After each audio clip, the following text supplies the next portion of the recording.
Fistful of lead, bigger battles.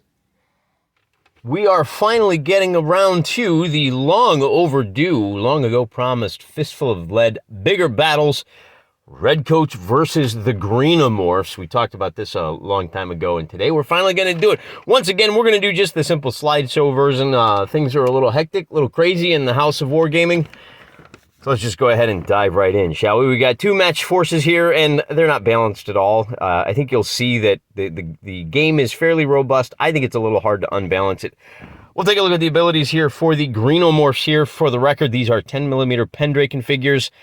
The Greenomorphs are, of course, really big in 10mm, which makes them perfectly suited for 15mm, just kind of standard sizes. Now, they only have 4 units, and I will have to see how this works out. In the far back there, the largest ones, the queens, we're going to call those the brutes. They all of these critters are armored and they have claws. The only difference between them is, what else we got? Oh, and they all have rangers. The 3 brutes are going to have 3 wounds apiece. That kind of makes up for the lack of numbers. And that's going to be very important, as you'll see, for our scenario design. We've got 2 units on the left and center. Those are just called the critters. And they are going to be using the D10s. And then we've got 1 little unit. There's a unit of 7 of those critters and 8. And then we have a little unit of vermin who, in addition to the armor and the ranger, remember they ignore terrain effects. Well, they ignore rough going anyway. Not all terrain, as you'll see in a moment. These vermin are small, so enemies are at -1 to shoot them. But when they are in melee, their enemies reroll shock. They are also quick, so they are going to be moving at 5 inches. The other units are going to be moving at 3 inches per turn. The Redcoats, a little more complicated. We got 5 of them.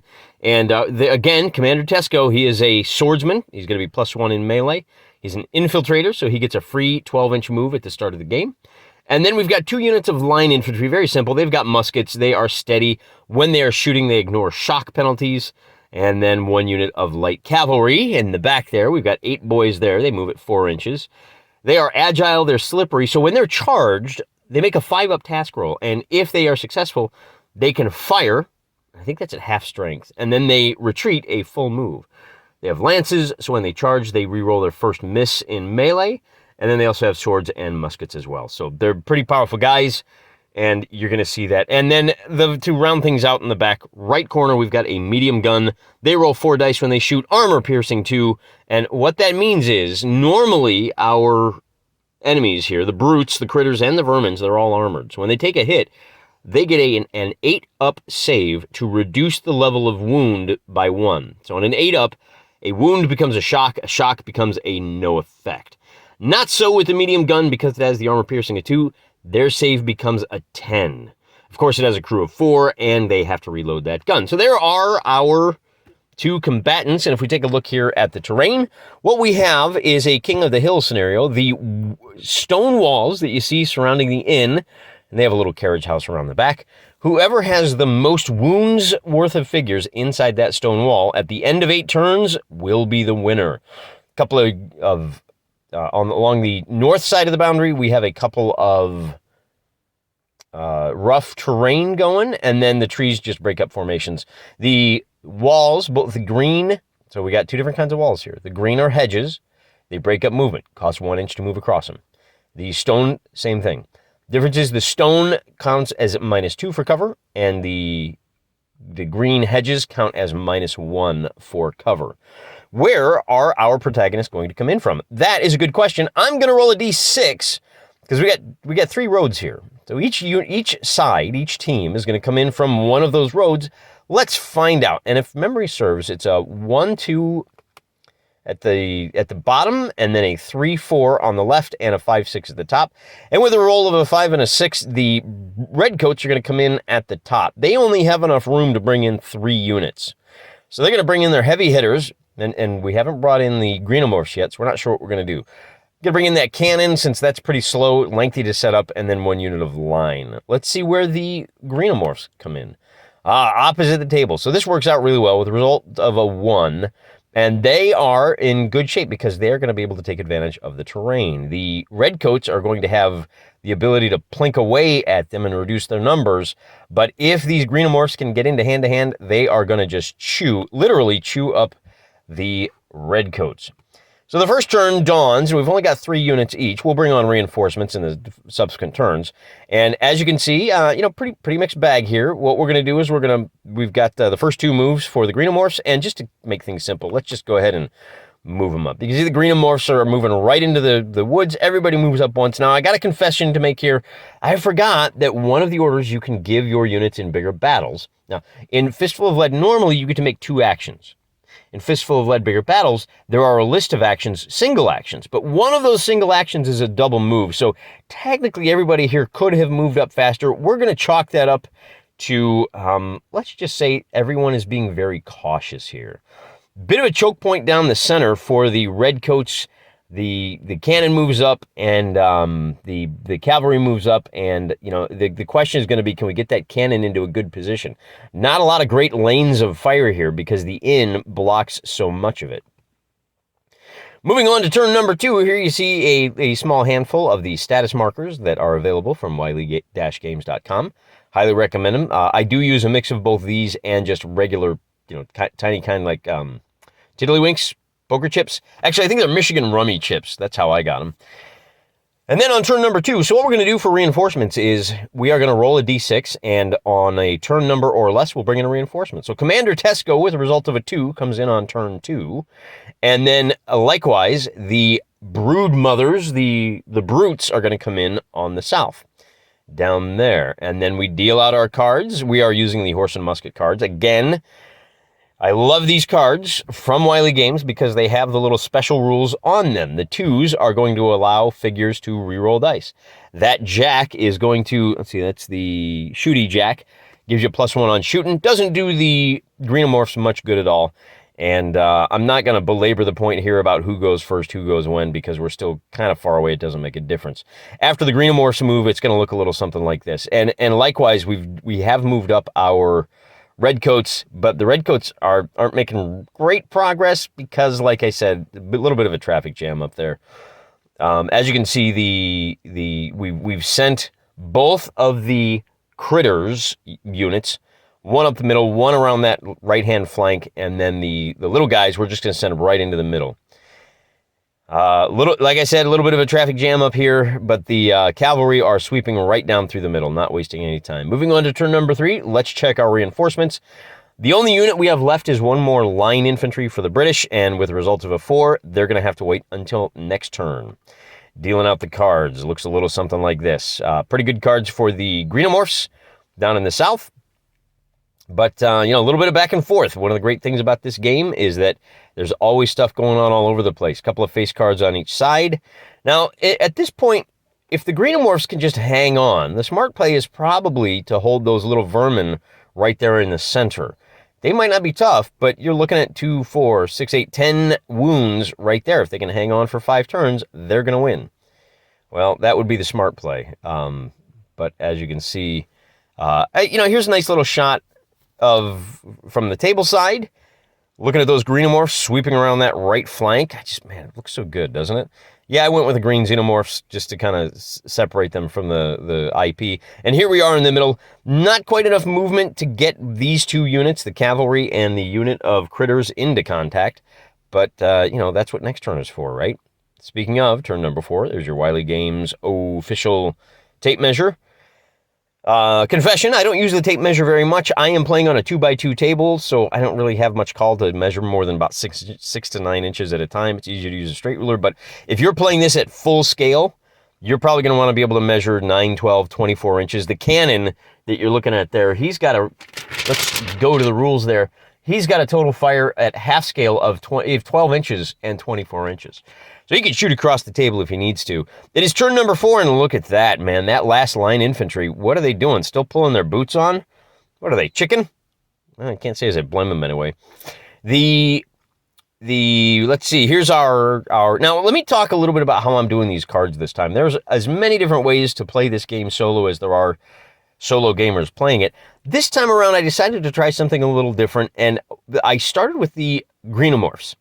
And I pulled out a card, and then I chose which unit to drop that card on. So I have a little bit more flexibility as to who's doing what when. And what that does is it locks one unit in, And so there is still that question of well, wait a minute.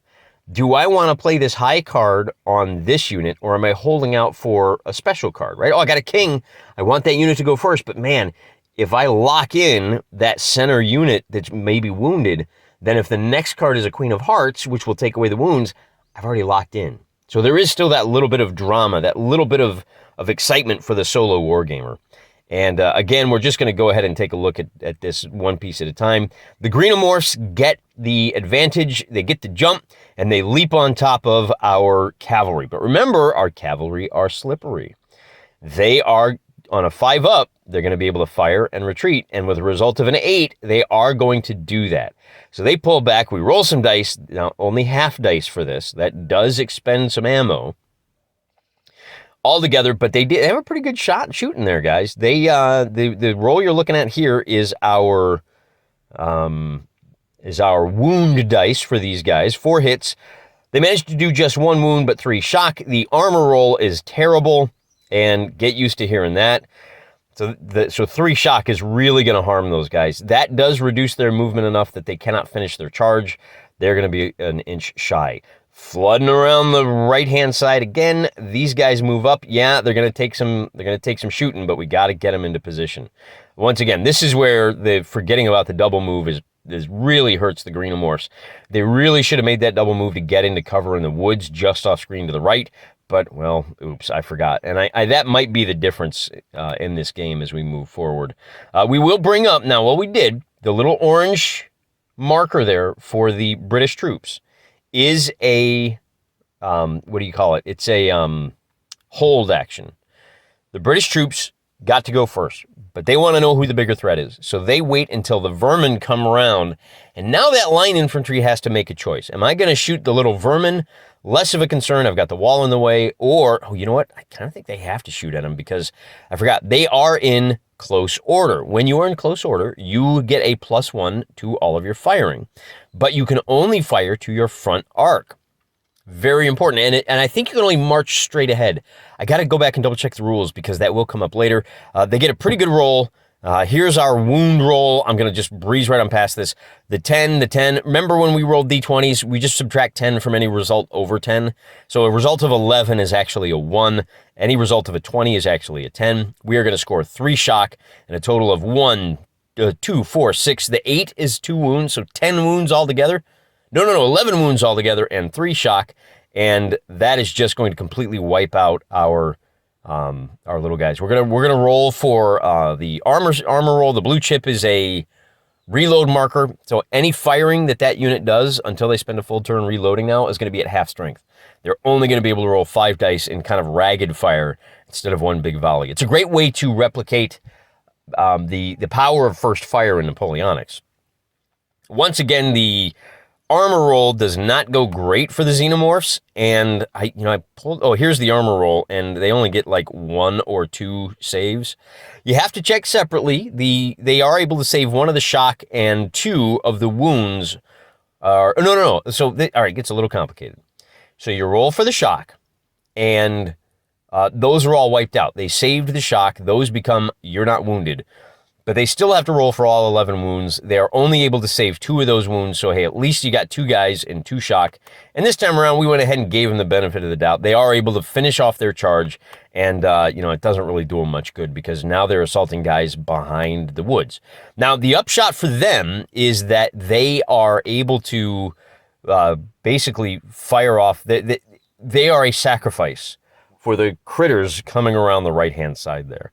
It's time now for the ace. That cannon does have an open shot, but before we get to that, we have to do the action for the cavalry, and all they're going to do is reload, so they're ready for that. Now we're going to do that cannon, and the cannon is going to, they get to roll 4 dice because there's 4 guys shooting to their front. Is that line unit a little too close? I don't know. I'll allow it. The only result is going to be some shock. And then we move on to turn number 5. Now, come on, we got to bring on that last line infantry, right? Anything but a 6, they're going to come on the board.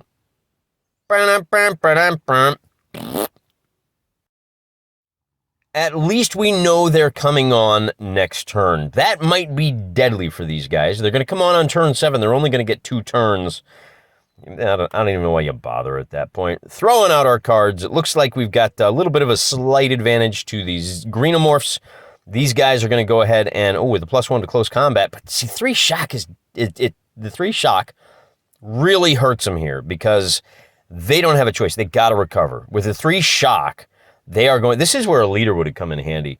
If the leader can peel those shock off, then they can move as you know, the alien god intended. Unfortunately, they're going to have to remove those shock because the shock, each one of those is -1 movement. That means these guys cannot move. Oh, man. But their recovery roll goes well for them, and they manage to remove all of the shock. And when you remove all of the shock, you do get to make a move. Unfortunately, that move for the cavalry puts them 4 inches away.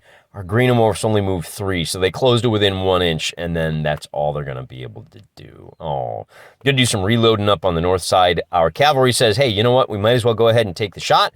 Blah, blah, blah, blam. We've got our all of our muskets are reloaded, and the results here are going to be another shock and another couple of casualties. Armor rolls again, just not coming up. You've got a 30% chance, and the Greenomorphs are just not making it, so they're just down to 2 there. Good news is these guys are in the woods now, so they are a little bit protected. Moving on to turn number 6, the Greenomorphs realize, hey, wait a minute. Why are we fighting these guys like in melee, close, hand-to-hand combat? Why don't we just kind of hide over here? Remember your mission parameters. Your victory conditions are get wounds inside of the base there. Inside the pub yard. So they bring their what do we call them? Their brutes over to the side. Hey, I've got 9 wounds in here. What you gonna do? Well, we're gonna deal out some cards, and that was actually on last turn that they moved up, and they're hiding now. They're like, why don't you come at us now? They saw the value of not charging and well-formed unit of muskets, and we're gonna let them go first. And the first thing we'll do is we'll actually bring these guys in.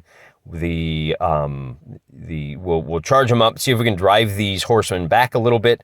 We only get a couple of attacks there, nothing doing. What do we do with our muskets? We're going to hold one more time. If you get charged in the flank, it doesn't go well for you, so that may come in handy. Let's go ahead and, what are we doing here? I think we just reload those guys. Yeah, we'll reload the muskets for these cavalry. Probably should have just said, forget about it. You know what? Let's just go jump in the yard, get some bodies in there. But the player just wasn't paying attention. They could have made it in time. Our Greenomorphs are going to charge over. And hey, remember, and our brutes are going to now charge up the lane. Wait a minute. What are you charging up the lane for? That was turn number 6. On to turn number 7. I don't know if I agree with that there, brood mothers. Make them come to you. Turn number 7, we finally bring on that second unit of line infantry. The cards come up. Pretty good for the Greenomorphs now. Pretty good. As you can see, the British ended off last turn by saying, oh, geez, we better pivot to meet that threat. And here we take a look at the combat. The first unit to go is going to be the brutes. They're going to charge that cannon and put them out of commission. 3 brutes versus 4 cannoneers doesn't go well. Big melee here. We finally get our Greenomorphs into contact with one of these line infantry. They get the drop on them, and they're only able to put down 4 of them. The counterattack for the Redcoats, they are, at least facing them, they are going to be able to do some damage of their own. Pretty good amount of shock, not quite as many dead. 3 dead to 4 means that the Redcoats are going to have to back off. But with 4 shock, man, those Greenomorphs are in trouble. Greenomorphs are going to go ahead and... Oh, and not only that, but now the Redcoats can take a shot, and that's going to... I think that's going to mostly finish off that unit, isn't it? Yeah, well, looks like it. And then moving on over to the backside over here, we are going to have our what happens here? Shoot and attack with the cavalry, and that should finish off the other unit of Greenomorphs. So now the Redcoats have an opportunity to really do some good. The line infantry that came on last turn is going to go ahead and take a shot at the brutes, and it's not going to go great, but they do manage to score a couple of shock. Hey, that's good. The last, I see. The Greenomorph unit that was down south, they finally wised up, and that one guy ran into the yard. So as we look at the yard right here, what you'll find is that the Redcoats have the advantage. Commander Tesco has 3 wounds, and the guy that's the little Greenomorph, that lone guy, only has 1. So the score is 3-1 here in turn number 7. Moving on to the final turn, what are we going to do? This is where the cards are critical. The brutes decide, hey, listen, I'm only going to be able to move, I think it's 1 inch per turn, but that's enough. I can at least jump inside of the yard, and now look at that. You've got a total of 10 to 9 if the Greenomorphs can hang on. And they jump over the wall and they attack the Redcoat unit, and they are able to do some pretty serious damage. The Redcoat unit fell back, but apparently they are still just in contact. In return, they are going to be able to do 2 wounds to the brutes, and now this is just kind of where this attrition game comes down. We'll open fire, a little ragged volley from the line infantry up there, trying to take on we'll do a couple of more wounds on the brutes. Oh boy, hit points going down. It's getting tight. Commander Tesco is going to jump in and drive him back. He is able to do a couple of more wounds, but he takes 1 himself. And here comes the cavalry. They just don't quite have enough to get there. If we count them, it looks like there's about 5 wounds on the broodmothers. So they're really hurting, but they fall back, and that is the end of the turn. And you know what that means. Even though they've only got 4 wounds left with the guy on the bottom who moves up into cover, that's going to give them 5 wounds to 2 for the Redcoats. It's just not going to be enough. Like I said, we lost sight of the victory conditions, and we for both sides really, but more so for the Redcoats. You know, they really wanted to win the fight and then just saunter into the yard. They should have put some bodies in the yard.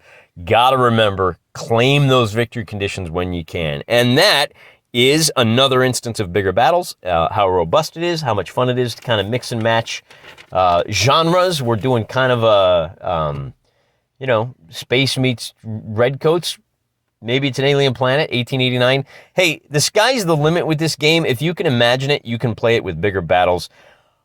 Such a good time. Thanks for coming along for the ride. I really appreciate it. We'll see you next time for more. One last thing, I'll just kind of on a personal note, things are crazy on the home front and on the work front, so I know things are slowing down. We've got some really interesting projects coming up. Stay tuned. We are going to be doing a video series that is going to blow your mind. We are doing an epic video series on a cosmic battle for some friends of mine that are playing D&D. You are going to love it. Stay tuned. See you next time. I'm praying for you.